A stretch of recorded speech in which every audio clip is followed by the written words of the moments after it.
Good morning and greetings from the World Health Organization Regional Office for Europe. Thank you for this very kind invitation to the Olympic Education Forum, and we are delighted to speak to you today about some of the activities of the World Health Organization Regional Office for Europe doing, also in Lithuania and in other countries in our region. So I'm the acting program manager for nutrition, physical activity and obesity. And we work with the 53 member states, all the EU countries, former Soviet Union countries, some Southern European countries, and some Central Asian countries from our office. So in WHO Regional Office for Europe, we have a team focusing on non-communicable diseases. That's looking at cardiovascular disease, diabetes, cancer, and chronic lung disease. And there are risk factors, and reducing the risk factors such as unhealthy diets, physical inactivity, tobacco, and alcohol. So this team working on NCDs and NCD risk factors is based in Moscow. From the NCD office, we call it, and I'm talking to you from the NCD office Moscow today. And I will talk to you some of the health enhancing physical activity work we do in the region and also some data. So for us, it's very important that we talk about physical activity because physical inactivity is a risk factor for main health conditions that we see in our region. And as you can see, it's quite diverse. So this is kind of what's the prevalence of physical inactivity, the proportion of people who are not meeting WHO recommended physical activity levels in our region. And you can see it's range from 20% to more than 50% if you look at this map. And same for children and adolescents who are not meeting WHO recommended level of physical inactivity ranges, so wide range globally in countries. That's why WHO want to work with countries to reduce this and reduce physical inactivity levels. Now also we want to look at country-specific data. And Childhood Obesity Surveillance Initiative is one of the great initiatives that we have, and we have good data because we collect data quite regularly. And I'm very happy Lithuania has been part of what we call this COSI initiative from the beginning, starting from at very early stage with great collaboration with the team led by principal investigator, Dr. Osta Petroskini, and then we have been collecting data every round. We look at the percentage of children actively playing for at least 1 hour, and you can see Lithuania is it's quite high actually compared to other countries. It's 1, 2, 3, the fifth column. LTU is for Lithuania, but you can download this data from our website. It's available, and new report will be launched in second week of May with the latest data, and then we will definitely circulate and share them widely when it is published. This is from previous round, but new data will be released next month. Also, our physical inactivity level, percentage of children who use active transport, walking and cycling to get to school. We can look at these kind of data because we have them from COSI. Now, why we work and what frameworks do we have to work on? We have the physical activity strategy for the WHO European region going up to 2025. We also have the Global Action Plan. These are the mandates and frameworks. These documents are available on our website that we work with countries to promote physical activity. And we have guidelines. We have new guidelines for children under 5 years of age about physical activity, sedentary behavior, and sleep. And this also talk about screen time, etc. And we have recent guideline, WHO guidelines on physical activity and sedentary behavior for adults. These guidelines are what we are translating at national level and to mobilize different stakeholders to achieve these guidelines. These guidelines cannot be achieved just by doctors. We want different stakeholders, sports sector, of Ministry of Education, different ministries, different professionals coming together, then we can achieve these guidelines at population level, for the whole population. How do we work? We have great collaborators. This is our group of researchers. WHO Europe has a best network of researchers in our region, which we call HEPA Europe Network. You can again look at our website.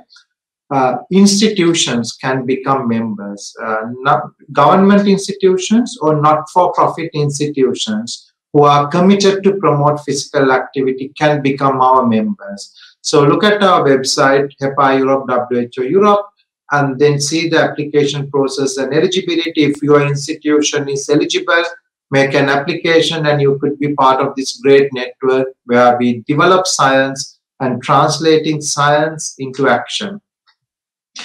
Also from the European Union, we have the Physical Activity Focal Point Network nominated by governments. And through that network, we try to support countries and really understand what policymakers need to promote physical activity from different sectors.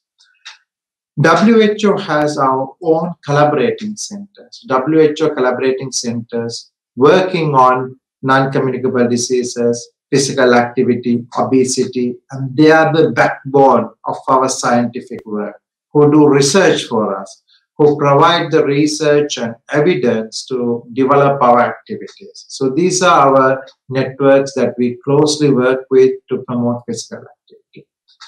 We conduct surveillance on policy implementation for every country, and most of the countries provide data.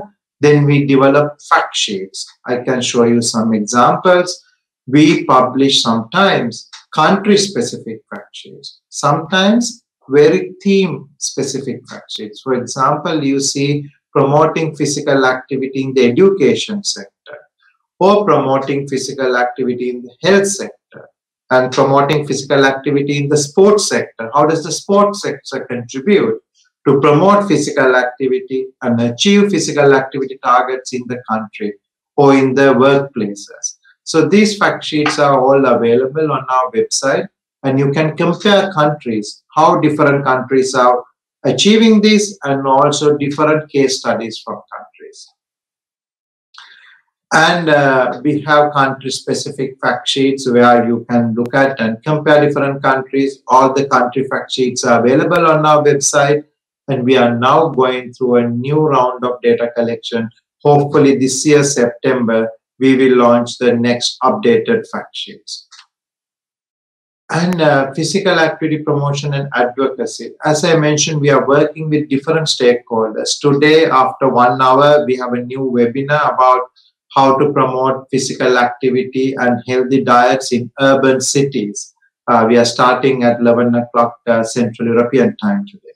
So like that, we regularly organize events with our partners and work with different sectors, how to promote physical activity, and also how do we monitor them and collect data and evaluate them. And we develop policy advocacy briefs. Like today's seminar is mainly working with city level municipalities and city level stakeholders, how to work with mayors and different stakeholders in cities. And we provide this advocacy material, policy brief that they can use to mobilize stakeholders to promote physical activity. You can download this material again on our website and also join our webinars and get more information. We provide direct country support, going to countries and training healthcare professionals to provide physical activity brief interventions. This is one of our key work now for this year, how to work with primary healthcare workers, how to provide knowledge and skills for the primary healthcare professionals to promote physical activity. In some countries, such as France, now the insurance companies reimburse if a physician recognizes that their patient needs to do more physical activity, and if they write a prescription for them to go and take up physical activity. And we want to support that, and we want to give those skills and knowledge to healthcare professionals to do that. And that's why we go and train them and develop manuals and information for primary healthcare professionals. We want them to look at the holistic approach, not just physical activity, unhealthy diet, tobacco, alcohol as an integrated package to provide this brief intervention at primary healthcare settings. Of course, we go to countries and train them to do that and conduct country workshops. We have been looking at innovative approaches. This is how we launched a global physical activity action plan in Lisbon, Portugal. You can see our Director General in the middle, and also where he observed one hospital where doctors do walking consultation. They go for a walk with patients in the hospital as part of the consultation times, 10 minutes. These are symbolic, but also really gives a message to the population how much physical activity is valued by healthcare system and all the stakeholders. And there we consider them as part of the innovation. Now we are meeting on online meetings, but as you know, we used to sit down a lot of, now we are sitting down for a lot of meetings. And even when the physical meetings were happening, we were sitting down in the meeting room. So we have developed guidance how to plan healthy and sustainable meetings. And there are some videos on our website you can use them to get the meeting participants to have some active breaks during tea breaks and lunchtime. So we get this message across and we get them moving and break the sedentary lifestyle. And we have done that in our own meetings to give the stretchings and to show that what we actually advocate and we practice them. So, and as part of WHO's work, we continue to build the evidence, work with our research networks to conduct research and publish new evidence to address build new evidence for our needs.